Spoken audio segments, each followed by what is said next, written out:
It's based on a terrifying true tale, but Netflix's Woman of the Hour occasionally bends reality to freakishly coincidental and disturbingly dramatic effect. Woman of the Hour is a crime thriller that's all the more chilling considering that it's inspired by a true story. It centers around a 1978 episode of The Dating Game in which contestant Cheryl Bradshaw selects bachelor Rodney Alcala for a date. But unbeknownst to her, producers, and viewers, he's actually one of the most notorious serial killers of all time. The movie version departs from reality in ways both small and significant. For one thing, the real Cheryl spelled her name with a C, while the movie Cheryl, played by Anna Kendrick, spells it with an S. Also, it's made clear early on in the movie that Cheryl is a wannabe actor struggling to make a living in Los Angeles.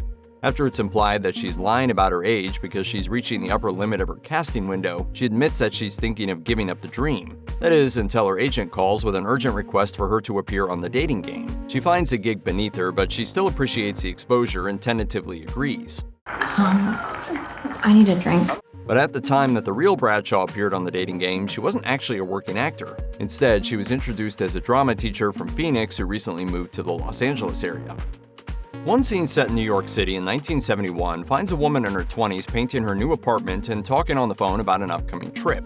She misses a furniture delivery while she's in the shower, and then the moving crew leaves it all outside for her to deal with. Then she recruits Rodney Alcala to help her, as he's lurking with his camera across the street. They flirt and drink beers, while Rodney talks about how he studied under filmmaker Roman Polanski and is about to move to New Hampshire to teach photography to children.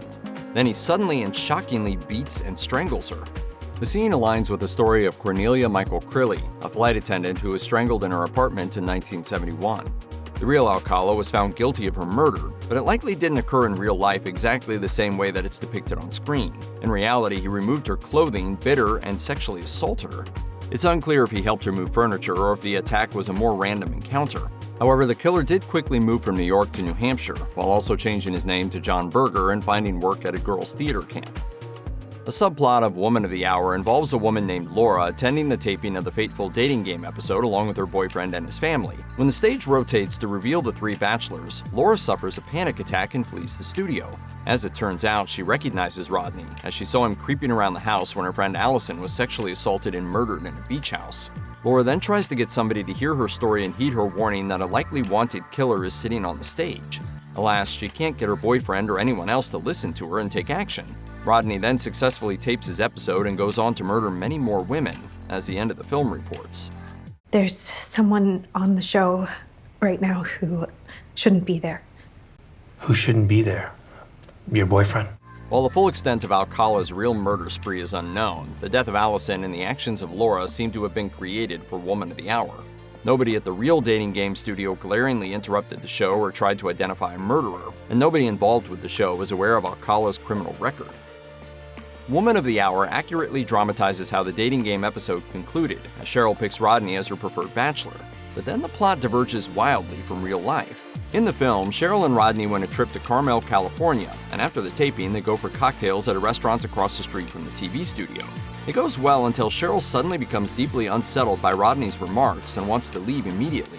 So he walks her outside, but after confronting her about giving him a fake phone number, he chases her and attempts to prevent her from getting into her car. Fortunately, though, some exiting studio personnel give her the opportunity to leave safely. So I guess this means we're not really meeting up in Carmel anymore? But these scenes were fully invented for the movie.